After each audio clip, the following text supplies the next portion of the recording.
High বন্ধুরা, কেমন আছেন সবাই? আশা করি ভালো আছেন। শেখবার রান্নাবান্না আপনাদের স্বাগত জানাই। আজকে আপনাদের সঙ্গে শেয়ার করব ঝিঙের ডালনা রেসিপি। তো ঝিঙের ডালনা আমি কীভাবে তৈরি করব সেটা দেখার জন্য ভিডিওটিকে স্কিপ না করে প্রথম থেকে শেষ পর্যন্ত দেখতে থাকুন, আর আমার চ্যানেলটিকে সাবস্ক্রাইব করে বেল আইকনটি প্রেস করে রাখুন।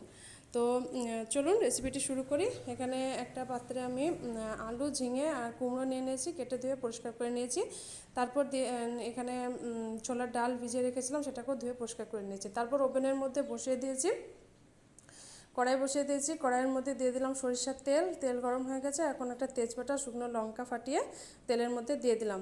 খুন্তির সাহায্যে একটু নাড়িয়ে চাড়িয়ে দিলাম। তারপর এখানে কালো জিরে দিয়ে সামান্য একটু কালো জিরে দিলাম। কালো জিরেটা দেওয়ার পরও ভালো মতো নাড়িয়ে চাড়িয়ে নিলাম। তো ভালো মতো নাড়িয়ে নিয়ে দিয়ে দিলাম পেঁয়াজ কুচি। পেঁয়াজ কুচিটাকেও ভালো মতন একটু লাল লাল করে ভেজে নিলাম। তারপরে দিয়ে দিলাম সামান্য একটু জল। তো জলটা দেওয়ার কারণে যাতে মশলা আমি এখানে অ্যাড করব সেই মশলাগুলো যাতে পুড়ে লেগে না যায়, তার জন্য জল দিলাম। তার মধ্যে সব মশলাগুলো দিয়ে দিচ্ছি, টমেটো কুচি দিয়ে দিলাম। তারপর দিলাম হলুদ গুঁড়ো, লঙ্কা গুঁড়ো, জিরে গুঁড়ো, ধনে গুঁড়ো আর স্বাদ মতো লবণ। এখন সবগুলোকে ভালো মতন আমি একটু কষিয়ে নেব।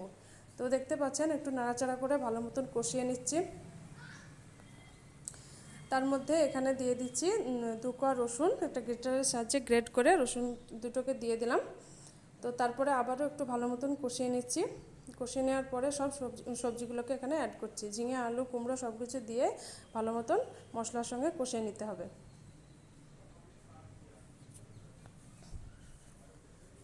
তো দেখতে পাচ্ছেন কষানো হয়ে গেছে। এখন দিয়ে দেবো ছোলার ডাল, ভিজিয়ে রাখা ছোলার ডালগুলোকে দিয়ে দিলাম। ডালগুলোকে দেওয়ার পরও ভালো মতন নাড়িয়ে চাড়িয়ে কষিয়ে নিতে হবে। সব কিছু একসঙ্গে খুন্তির সাহায্যে আমি ভালো মতন কষিয়ে নিচ্ছি।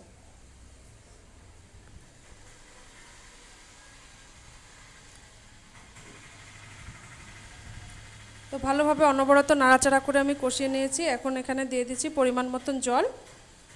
তো জলটা দেওয়ার পরে আমি একটা ঢাকনার সাহায্যে ঢাকা দিয়ে 10 মিনিটের মতন কুক করে নেব। তো একটা ঢাকনা দিয়ে দিলাম, এখন 10 মিনিটের জন্য কুক করে নিয়েছি। ফিরে আসলাম 10 মিনিট পর। তো দেখতেই পাচ্ছেন রান্না কিন্তু প্রায় কমপ্লিট। তো আমি খুন্তির সাহায্যে একটু গলিয়ে দিচ্ছি। তো সব কিছুকে একটু গলা গলা করলে কিন্তু বেশ মাখা মাখা হয়, রান্নাটা খেতে কিন্তু ভালোই লাগে। তো তার জন্য খুন্তির সাহায্যে একটু আমি হালকা করে একটু গলিয়ে দিলাম।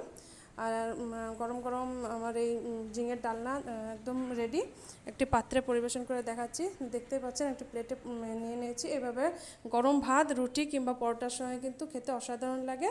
যদি আমার রান্নার রেসিপি ভালো লাগে অবশ্যই কমেন্ট করে জানাবেন কেমন লাগলো। আশা করছি ভালো লাগবে। ভালো লাগলে লাইক দিয়ে যান, আর রান্নাটিকে বেশি বেশি করে শেয়ার করেন, আর চ্যানেলটিকে সাবস্ক্রাইব করে বেল আইকনটি প্রেস করে